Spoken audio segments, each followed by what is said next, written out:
I'm Jenna. Hello, I'm Gloria. We We are are Worthy Worthy Wellness. Wellness because we are worth it. Our purpose is to introduce women entrepreneurs, products, and services while proceeds help women in need for holistic care and therapy services. Welcome, ladies. Hello, Worthy Wellness listeners. We have an amazing speaker today, a respiratory therapist, Susan Meyer, and I'm super excited for you to get to know more about her. So, Sue, would you like to tell the listeners about yourself? Yes. Hi. I'm so excited to be doing this and a little nervous because I've never done it before. So um, I'll tell you about myself. I'm a 36-year-old woman, married, and I'm a mom of 3, and I live in Connecticut. My husband and I are both respiratory therapists, and we've been practicing. He's been doing it for 15 years, and I've been doing it for 13 years. I have an associate's degree in respiratory care.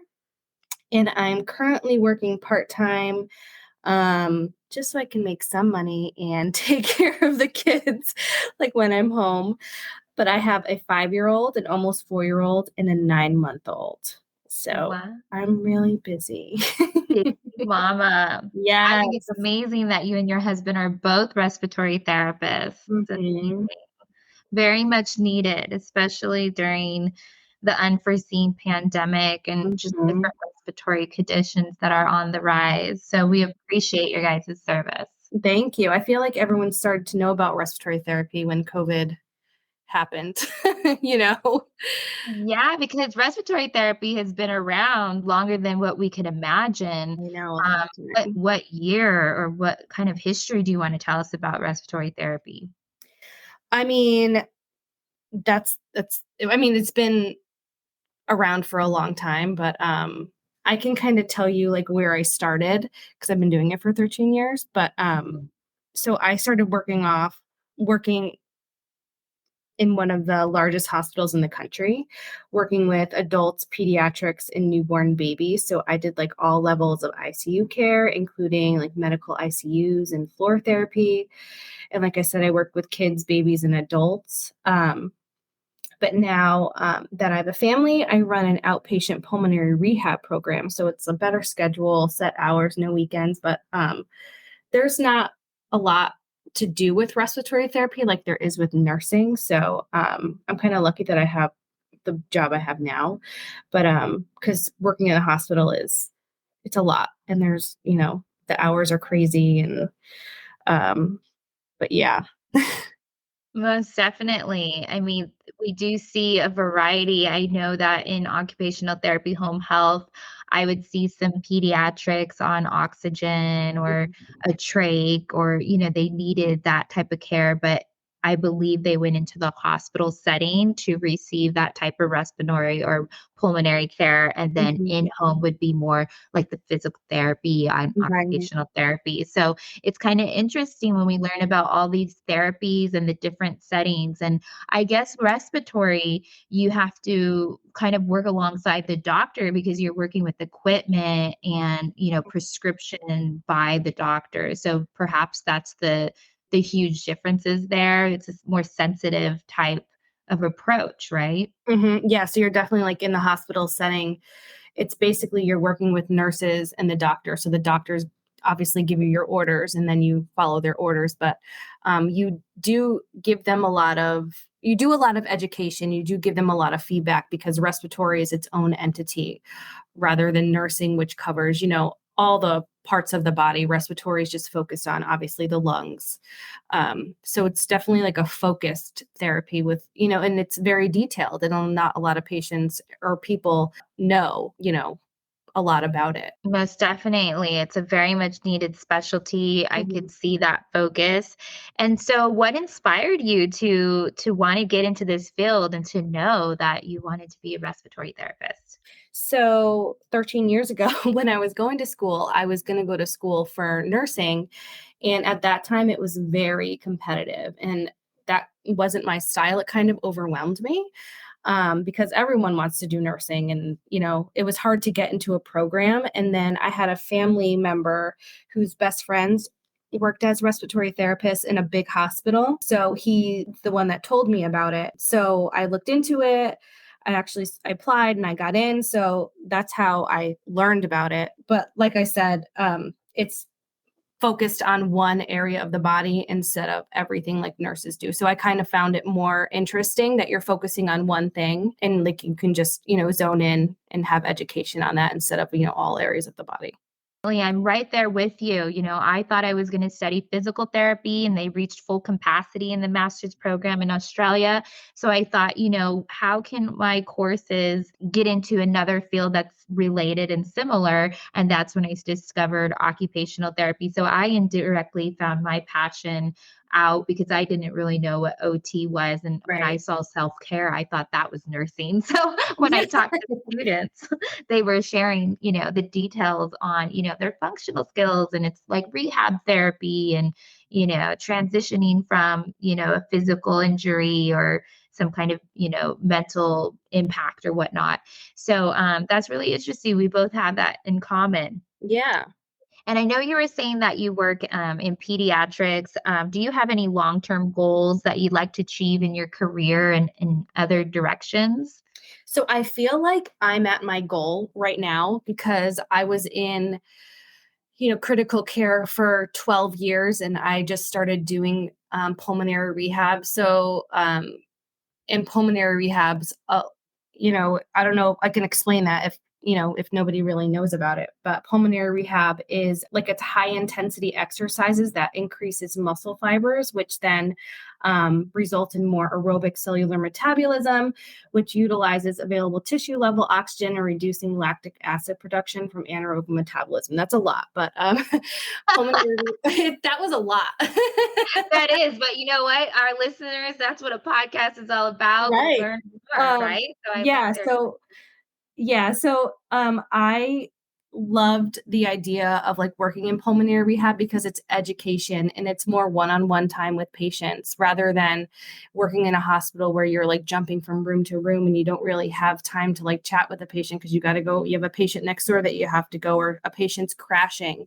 So pulmonary rehab, like I have like a small group of patients and that I can focus on everybody a little bit more and have that one-on-one time, and there's a lot of educating and um so um that's why I like it and I feel like I'm at my goal now because there's not a lot you could do with respiratory rather than like home care or the hospital setting. So, and I know like having spent so much time in inpatient care, there are so many more patients out there that can benefit from pulmonary rehab, but their insurance doesn't cover it, can't afford it. There's transportation issues, or patients have never heard of it, like et cetera.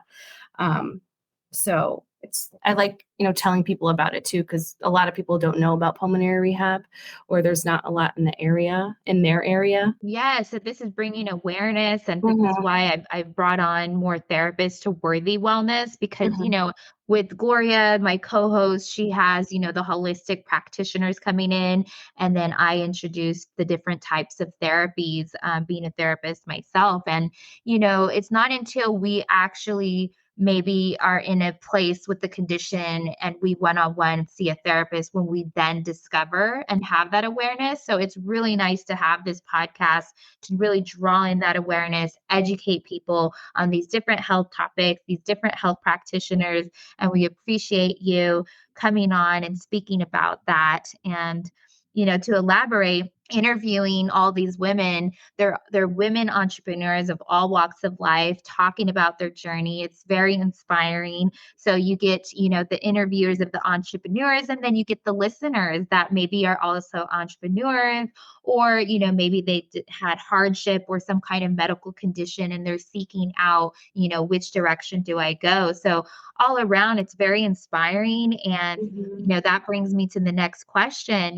What advice would you like to let our audience know about being a mom and a medical professional, and how now, you said you reached your goal, but the exciting news is you're going outside of the box and outside mhm. of the traditional setting of the hospital because now you have a course that a program that's in a phone application on All Care Anywhere. So, would you like to share any advice on how you juggle all these hats and be the superwoman that you are?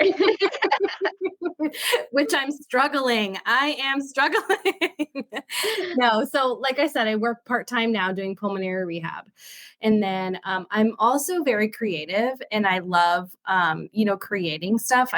It was so funny because my grandma thought I was going to be an artist one day. So I love, like the digital thing stuff going on. But I'm really excited about the app just to like put my creativity out there and just like put what I know out there. And it's just, I'm trying to juggle, working, being a mom, and then this app, which I think it's something that I'm excited about because it's like my own little thing that I can do on the side for myself. I'm excited to do that. And hopefully I'm going to try to balance it all, but it's hard work. It's hard having, 3 kids and having a career, but I feel like doing something for yourself and, that makes you happy, is good, you know? Yes, and I feel like it's gonna be achieving another goal of yours. You Mhm. mentioned that some people, they don't know about respiratory pulmonary Right, care, that you wanna bring that awareness and that education. The app is an alternative. You're not stuck in a setting in a hospital or alongside the doctor. You're doing something that's yours. You're the right, entrepreneur.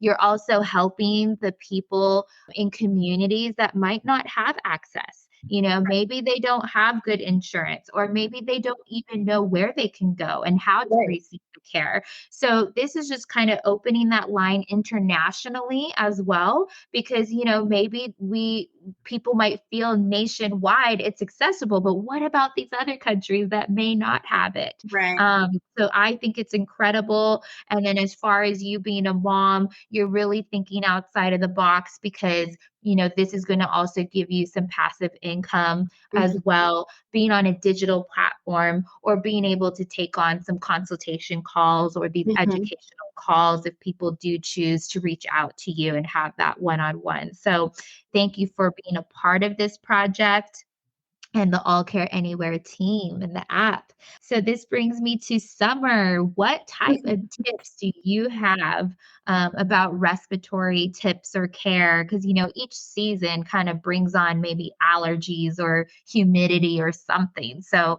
right. what would you like to say? You're on the East Coast and I'm on the West Coast, so maybe that looks a little different too. Yes. So I want to reference that the June newsletter that we put out so everyone can look at that because that has to do that talks about air quality. So air quality is a really big thing this summer for people. And just, talking to my patients, just and like other things like mowing the grass, like wearing a face mask and N95 preferably, and don't overexert in the hot, humid weather. Plan activities for the cooler parts of the day, like morning and evening. Be careful with like swimming in pools that have been over chlorinated with like the vapors that can exacerbate underlying lung conditions. And then just staying inside in the air conditioning when it's really hot and humid is going to be beneficial. So you don't have to go on like steroids if your lung condition is really bad. So just, monitoring the outside air quality is really important at this time of year. And touching on the whole, air conditioning and the AC in the car, what type of tips would you say about awareness on changing out filters or humidifiers or diffusers? Are they good? Are they bad? And how often do we look to change out filters and so on and so forth? That's actually really important. And a lot of people know that you need to change filters. So I always say it's really good to keep like, your upper airway, moisturized. That's why I always say if you have a humidifier, get it, but just be very careful that they do get moldy. So you would have to read the directions like on that humidifier, but you can do other things. Like I had a patient who would put like a bowl of water under their bed because, hot air rises. So that would be like their humidity. So that's something you can do. And then changing your filters for your air conditioning in the house. I know we do it every few months and just not forgetting to do that because that can definitely exacerbate lung conditions. So I would say every few months for the air conditioner and just be very careful with humidifiers at home. Okay. And then as far as the car and Oh, the the car. filters, what would you say about that? I don't have much information on that. I guess we could always, in our routine checkup or when you get Yeah, service or oil yeah, I change, you can think ask. yeah, but you know what? That's a good thing you brought up because none of my patients have ever brought that up to me. It's just in the car. I've never really looked into it, but that would, maybe they do it on Especially routine services. Especially with some states that have, different types of seasons and catastrophic weather, you get the leaks and the debris, the pollen, all that stuff. So it's really nice to have your routine checkup. And if you're, uncertain about your AC filter, maybe there's an area where you can pull it out and look for yourself to check, or Mhm. you could just call in a professional to look at those things because sometimes we don't think of that. So again, this is kind of bringing that awareness, right? Mhm, right. And then just always, I tell my patients to like keep your, airways, moistened, like use some nasal sprays if you have allergies and definitely keep taking like, your Zyrtec, your Claritin and every day, which is good because it's going to be beneficial for your allergies if you have allergies and just some saline nasal spray is like the safest to use. And would you say the saline nasal spray should be, you do it for 4 days and then take a pause or do it every day? So What's the saline is just, salt water. So you can actually use it multiple times a day. It's Afrin that you want to be careful with. You usually just take Afrin for 3 to 4 days and then you stop because you'll get a rebound. But Afrin really is the best thing if you have congestion and can't breathe through your nose. I would say use Afrin, just for a few days. But saline is definitely your best bet. like a natural way? Yeah, Mhm. that's the natural way. Okay. Well, is there anything else that you'd like to share before we wrap up for this episode? I mean, you can contact me. I can give everyone or say my email if you ever need to contact me with like questions. My email's smeyer27@yahoo.com. Would you like to spell that out just for Yep. S as in Sam, M as in Mary, E as in elephant, Y as in yo-yo, E as in elephant, R as in rainbow, 27@yahoo.com. Oh, thank you so much, Sue. I am super excited for your program. That should be coming soon in the All Care Yes. Anywhere app. There's Yeah. going to be a free respiratory care section, and then there's also the full program. And then, as Sue mentioned, her and her husband Jason are the authors of the newsletter for All Care Anywhere, which is tied into the charity of Golf to Breathe annually, and we raise funds from the golf tournament, and those funds help respiratory patients and care. So that's being somewhat applicable to the digital platform on an app in your pocket that's convenient and international. And then you also have the contact information if you want to reach out to Sue directly for maybe more one-on-one type of consultation or education. So thank you so much, and we might have you back again. Thank you, Jenna. This was fun. Hopefully, I did okay. Yes, super fun. You did wonderful. Thank you. Thank you. Have a good day. You too. Bye, everyone. Bye. If you're also a woman entrepreneur to support our cause and would like to be considered on this podcast, please reach out to us. We would love to connect. We see you. We want to connect, empower, and inspire others. So please call or text or even fax 949-793-8781. Or our Instagram is Worthy Wellness Inc., like INC. Hope to hear from you, and thank you for listening.